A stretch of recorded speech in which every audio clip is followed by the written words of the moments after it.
Hello and welcome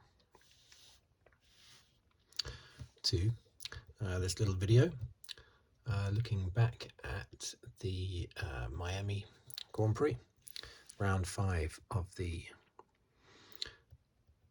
2022 Formula One World Championship.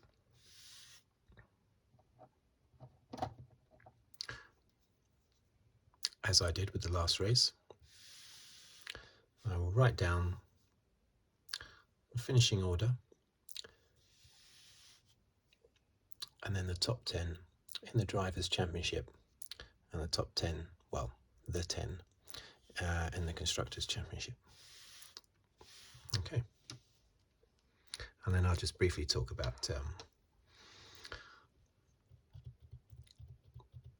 how I thought each driver and team did without doing an actual rundown of the Grand Prix. I'll assume that anyone watching this race has anyone watching this video has seen the race. So it was round number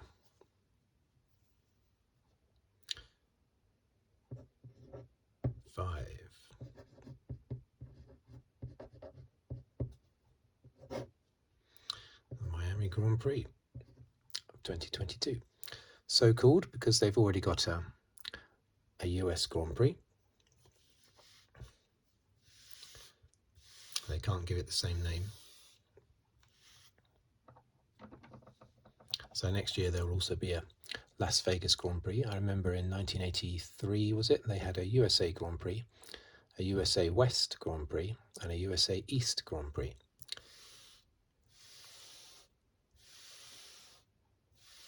I think it was 1983, or was it 1984? I think it only happened once, that there were 3 races, I think. Only once, I think it was 83.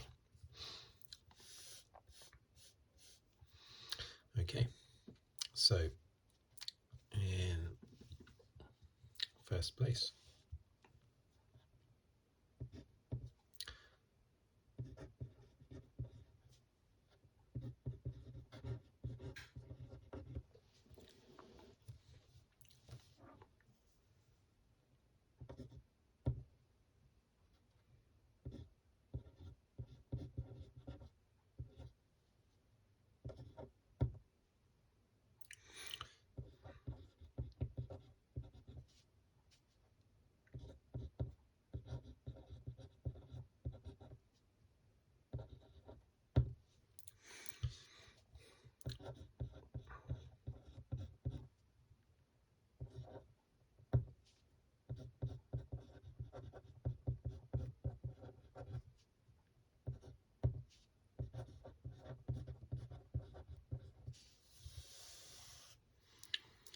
let's make sure that's in focus.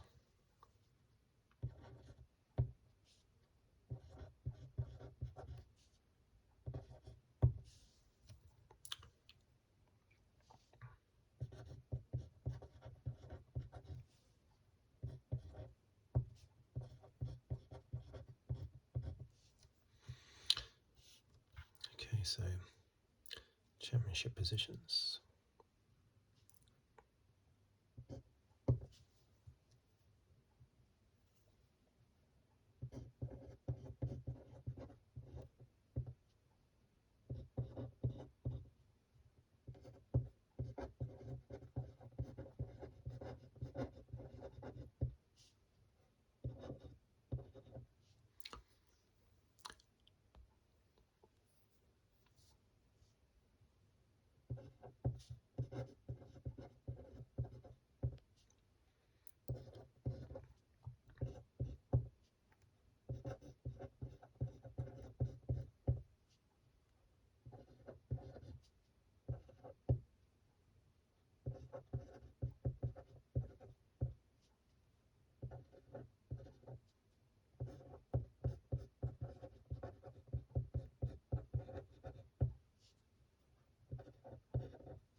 So that's the driver's positions.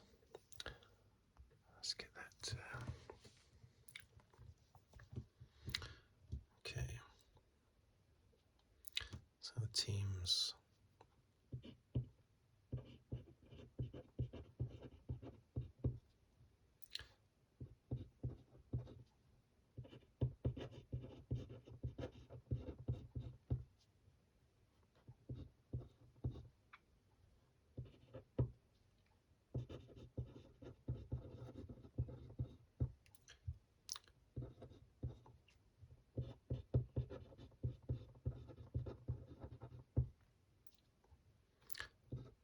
Six.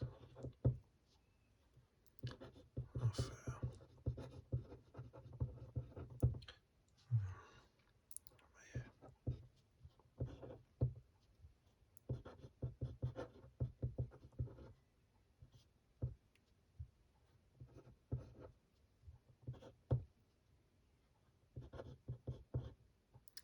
Hmm.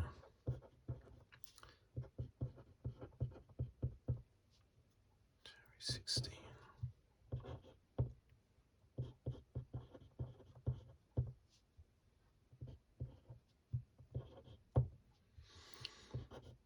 Okay, nearly there. 6.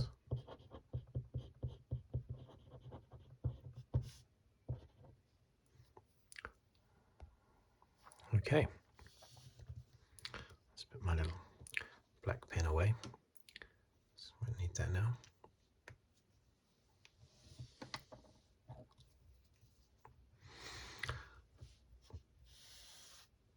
Okay, now for starters, I'd just like to say that I was pleasantly surprised by the Grand Prix. Looking at the track, which seemed to be mostly really fast, sweeping bends as opposed to corners, and going by what the drivers were saying about offline being really tricky to grip-wise. I was pleasantly surprised, as I'm sure the drivers themselves were,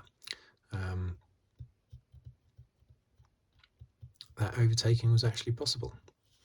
And there was quite a lot of overtaking. There was a lot of side-by-side, and I think only on one, maybe two occasions we saw someone trying to overtake someone on the slippery offline patch, and actually going on at the corner because of that. I think we only saw that one or two times. Maybe it happened more often and we didn't see it, but that's sort of what they were predicting would happen pretty much every overtaking maneuver, but it certainly didn't. And it's very important that the current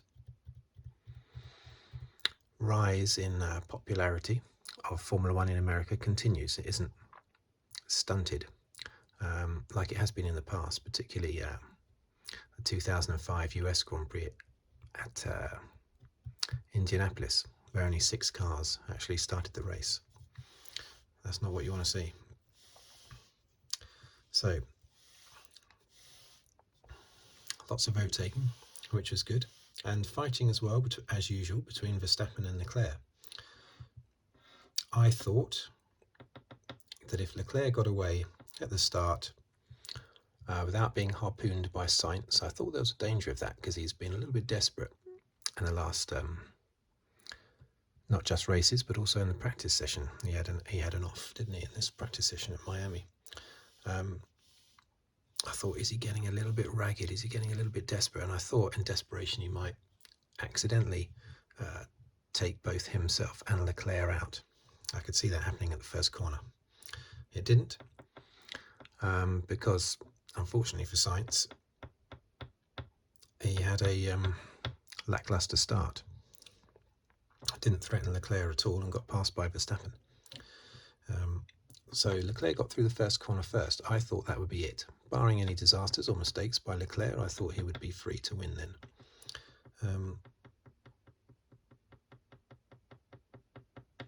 But it wasn't to be. Verstappen very early in the race really managed to get past Leclerc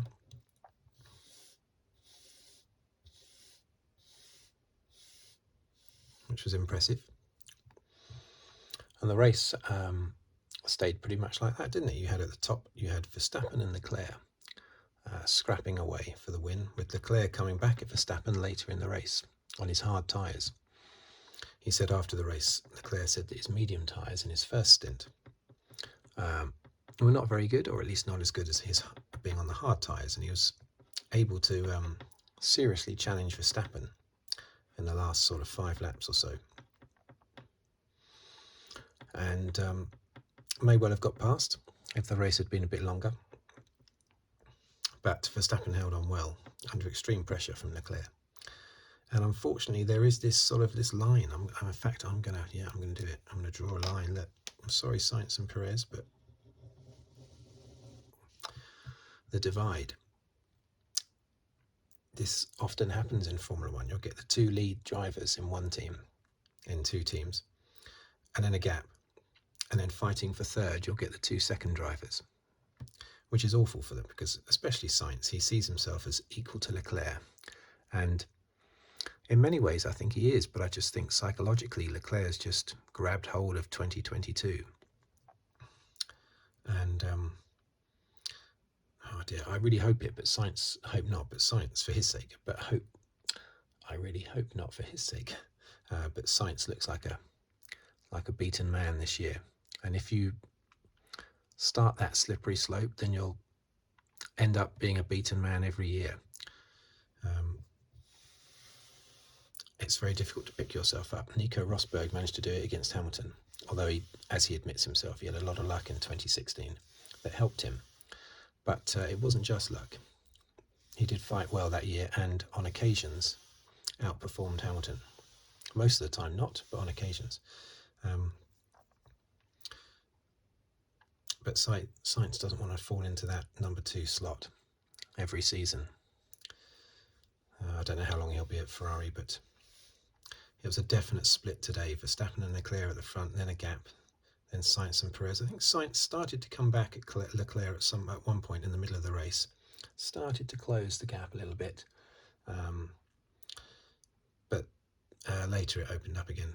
There was a definite divide. Even if there wasn't always a big divide in time, there was always the two. It's a bit like when you watch films and you'll have a goodie and his sidekick and a baddie and his sidekick, and at the end of the film the goodie and the baddie are fighting and the 2 sidekicks are fighting. And you often see that in films, and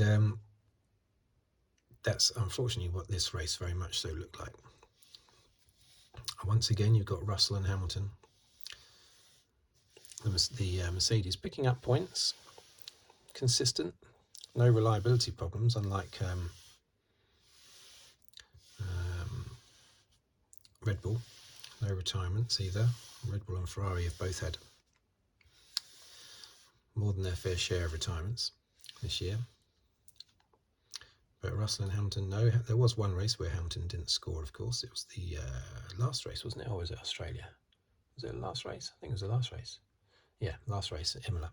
But that was simply because he couldn't get past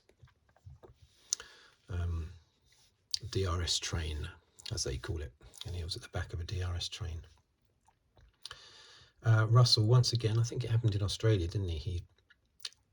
He lucked himself ahead of Hamilton, basically. Should have been the other way around. Had it not been for the safety car, Hamilton would have been 5th, Russell would have been 6th. But that's a minor thing. And Hamilton seemed to be a little bit, disturbed by that immediately after the race. I don't know why, because no one's going to suddenly think Russell's a lot better than Hamilton all of a sudden, just after a few races.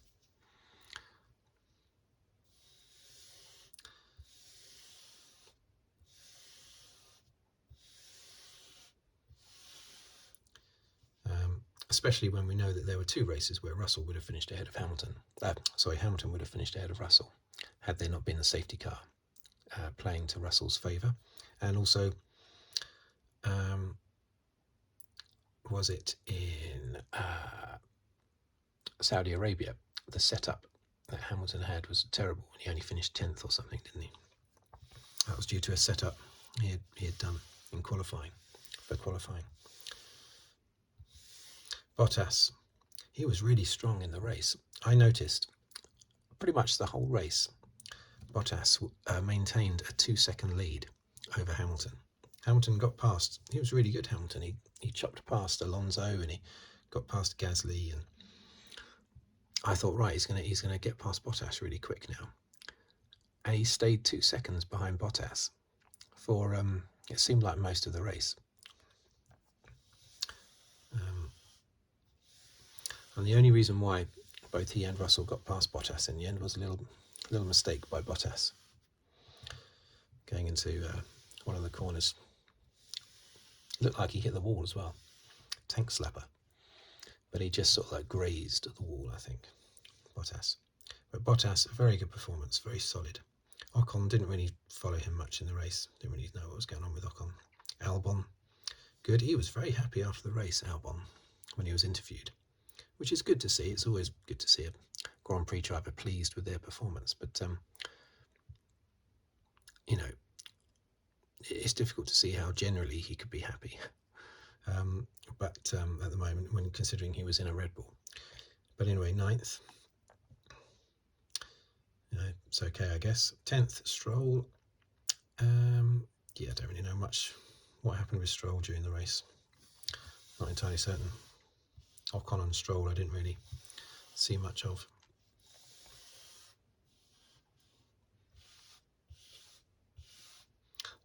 The notable performance below, outside the top 10, was of course Mick Schumacher, who looked like he was heading forward towards his first points in Formula 1, which he would have been desperate to do with Magnussen already having 15.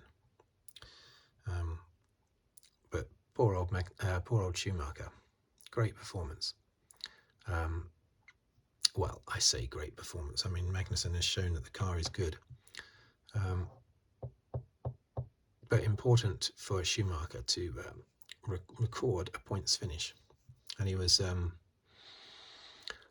don't know who was at fault. Was anyone found to blame for his little accident with Vettel?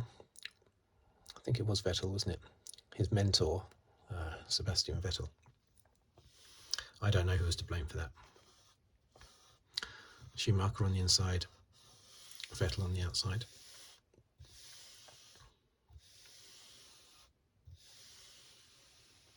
But anyway, up to that point, Schumacher, very good performance, deserved the points, but never mind. So in the championship, look at that, Verstappen, I think he was about 55 points behind Leclerc a couple of races ago. Now, it's only 19 points behind, and the momentum is truly with Verstappen. And despite retiring from 2 races, you look at that and you think Perez, yeah, he's right in there. He's doing just as well as Verstappen that year. Well, no, because Perez hasn't won any races and Verstappen has won 3. And Verstappen won in Miami on a track where he'd only had half as much practice as his teammate Perez, and yet he comfortably beat Perez. Now you could see that written virtually word for word what I've just said all over Perez's face in black ink after the race. That's what he would have been thinking. Verstappen was on the back foot due to his car problems. He was on the back foot all weekend, and he still comfortably beat Perez. That's not a good thing for Perez. He looked unhappier after this race than he has done any other race.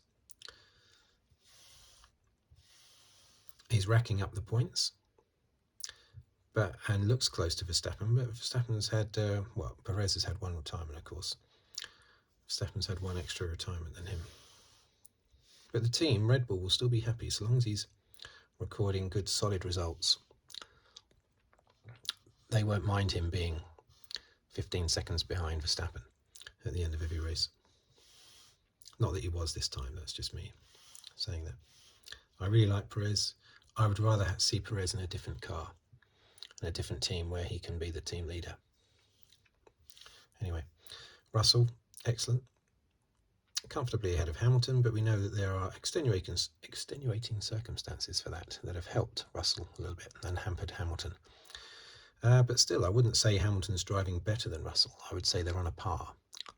So if everything was fair, their points would be level. Russell has finished, 4th, 5th, 3rd, 4th, 5th in the first 5 races. The only driver to have finished in the top 5 in every Grand Prix, scoring double points in every Grand Prix. Double points, double-digit points, 10 or more basically. Sainz, yeah, look at that, half the points pretty much of Leclerc, his teammate. Oh, was terrible. Sainz, a distant 3rd in that race, unable to challenge, not massively far behind Leclerc, of course, at the end, and they did have the safety car, but distant as in, not challenging Leclerc, not seriously challenging Leclerc at all in the race.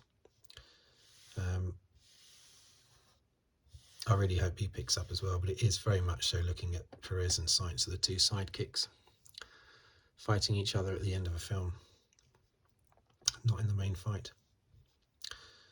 Norris didn't score any points, so he's slipped behind Hamilton.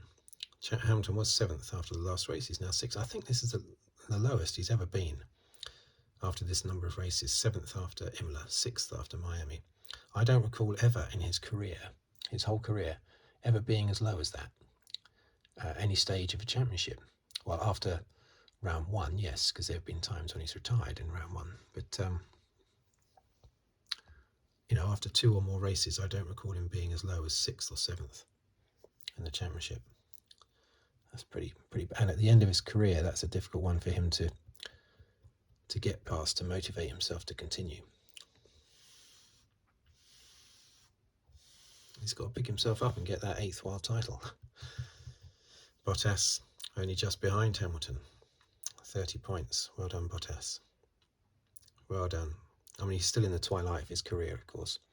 There's not going to be any big comeback to the top for Bottas. But what he is doing is showing what a good racing driver he is. That's important. Ocon 24, yeah, solid, ahead of Alonso. Magnussen 15 now. It's a shame, isn't it? Haas, you see, they've only got 15 points. And yet, how many of those were scored in the first race? 10, I think, weren't they? Wasn't Magnussen 5th in Bahrain, I think. So Haas can only be disappointed at the moment to be down in 8th place with 15 points when they had 10 points after round 1. Ferrari and Red Bull. What a championship scrap that is.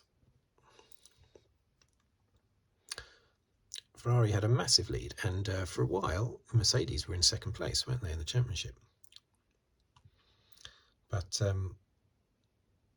now Red Bull look the favourites. Verstappen, I would say, looks favourite for the title. Red Bull look favourite for the title, which is terrible for Ferrari, because after 3 races, Leclerc and Ferrari had a big lead, and it looked like, here we go, we're going to win this championship comfortably, our time at last. Instead, it could all end in pain at the end of the season, with in the Drivers' Championship runner-up and 3rd maybe, and then in the runner-up in the Constructors possibly. That's going to be painful for Ferrari. It won't matter how many races they've won. If they lose the championships, it won't matter how many races they've won, because it's been expected from the first few races that they're going to win. That's what Ferrari management would have been thinking. So now, it doesn't matter how many races you win, Ferrari, you've got to win at least one championship this year. Otherwise, you might as well have not won any races, unfortunately.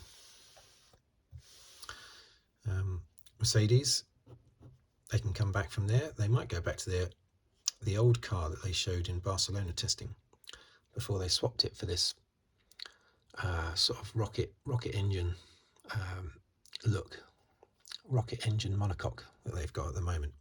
But if that just fails with the porpoising, they might go back to the slower chassis that they had in first bit of testing. McLaren didn't score anything in Miami. They're just looking like last year, aren't they? But they were nowhere at the beginning of the season, so it's good that they've come back a bit. Alfa Romeo, very good. It's all, apart from 1 point from Joe, it's all Bottas. Alpine, I'd have expected them to be in a bit more than that, just 26 points. So Alonso's only scored 2 points, and Ocon has scored 24. Alonso's had some bad luck. He's shown a lot of speed, but then for some reason it's just not gone well for him in the races. AlphaTauri, I thought they would do better. I thought Haas, after that first race, I wasn't expecting them to be 5th every Grand Prix, but I'd expect them to have more than 15 points after 5 races after that first race. Aston Martin and Williams battling to avoid the wooden spoon, basically. Don't know who's going to do that. It could be either one of those teams, but it's unfortunate that they are already just fighting amongst themselves at the back. So there you are. That's the Grand Prix. A very good win by Verstappen, holding off Leclerc, getting past Leclerc early, and then holding off Leclerc when Leclerc came back at him on his hard tyres. What's going to happen in the next race? I think it's Spain, isn't it? Well, giving a prediction, I mean, it doesn't take a genius to say it's going to be between Verstappen and Leclerc, does it?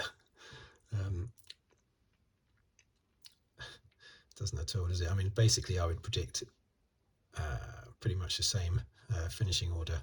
Maybe Hamilton ahead of Russell, maybe Leclerc ahead of Verstappen, but the top 6, barring incidents, they're always going to be in the top 6, I think, those 3 teams.